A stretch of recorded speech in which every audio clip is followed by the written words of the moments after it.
ভাই এই জায়গা কি সমস্যা কি বলবে একটু দয়া করে।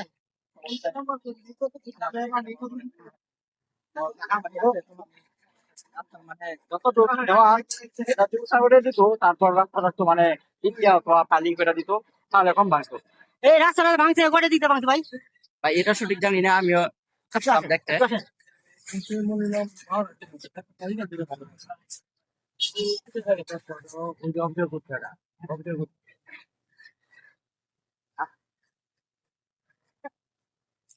শাহিন ভাই ভাই আজকে যে রাস্তাটা ভাঙলো ভাঙলে তো পানির কারণে ভাঙছে না অন্য বিষয়ে বলেন একটু। অন্য বিষয় হলো এই যে হিন্দা ঠিক এই জায়গাতে একটা পাইপ দিছে, এই যে এই জায়গা দিয়ে একটা পাইপ দিছে।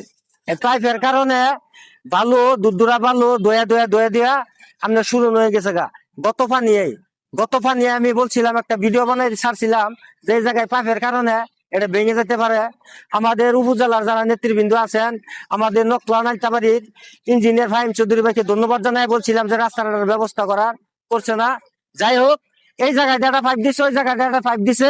এই পাইপের কারণে এটা ভাঙ্গা গেছে। এই যে আপনারা দেখেন ভাঙ্গা ভাঙ্গা কিভাবে গেতাছে গা।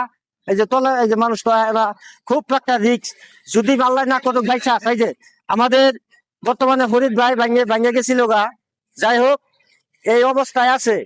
তাই আমি বলবো যেন আমাদের এই শেখপুর নালিতাবাড়ির যে রুটটা আর যেন কোনোদিনও কেউ যাতে পাইপ না দেয়। ফরিদ ভাই আমি এই ফোন তুই জানি, আমি এই ফোন তুই বললাম, আপনার বলার আপনি বলেন। আসসালামু আলাইকুম প্রিয় দর্শক, এই রাস্তা ভেঙে গেছে এই বিষয়ে আমাকে বাইরে কথা বলবো। আচ্ছা শুনছি বলে আসসালামু আলাইকুম ভাই। আপনার নাম কি? আমার নাম কি স্যার? আচ্ছা রানীগাঁও। হ্যাঁ, এই রাস্তাটা ভেঙে গেছে, এর কি পানি ভাঙছে না তো বিষয় অন্যরা বলেন। ভাই, এটা পানি এবং সে মূলত এখানে একটা পাইপ ছিল। পাইপের কারণে পাইপটা তো সরু, মানে পানি দেখা যায় পাইপের কাছে যেই জায়গাটুকু, পাইপের সাথে যে কুয়ার ভালোটুকু থাকে, সেটি আস্তে আস্তে নামার পরে আস্তে আস্তে নিচ থেকে যা আছে সব পড়ে গেছে। পড়ে যাওয়ার পর ওই পাইপের শুরু থেকে আর কি ভাঙাটা শুরু হয়েছে। মানে নিচে রাস্তা নিচে পায়। হ্যাঁ, নিচে পাইপ আছে। প্রিয় দর্শক দেখতে পাচ্ছেন, মানে একটি মেইন রোড নালিতাবাড়ি এবং শেরপুর জেলা মেইন রোড নিচে যে পাইপ আছে, মানে এই পাইপের কারণে হয়তো এখানে মানে রাস্তাটা ভেঙে গেছে। তো তাই বলেন আর কিছু বলেন।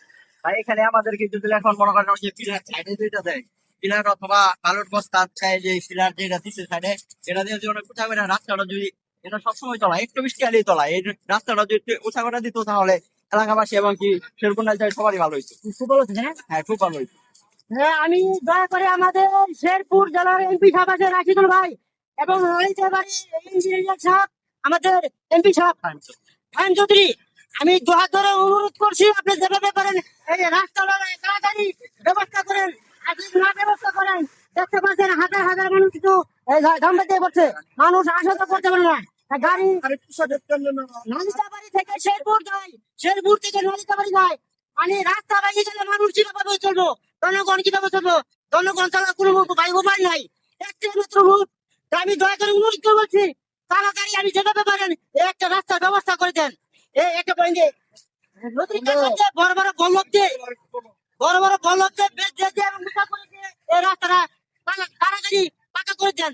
এবং যদি করে দেন, এই গ্রামের মানুষ, পার্শ্ববর্তী এলাকার মানুষ, নালিতাবাড়ি শহরের মানুষ, শেরপুর শহরের মানুষ, পার্শ্ববর্তী এলাকার মানুষ, এই গ্রামে কৃষক আছে, ছাত্ররা আছে, এদের আসা যাওয়া করতে অনেক সুবিধা হবে।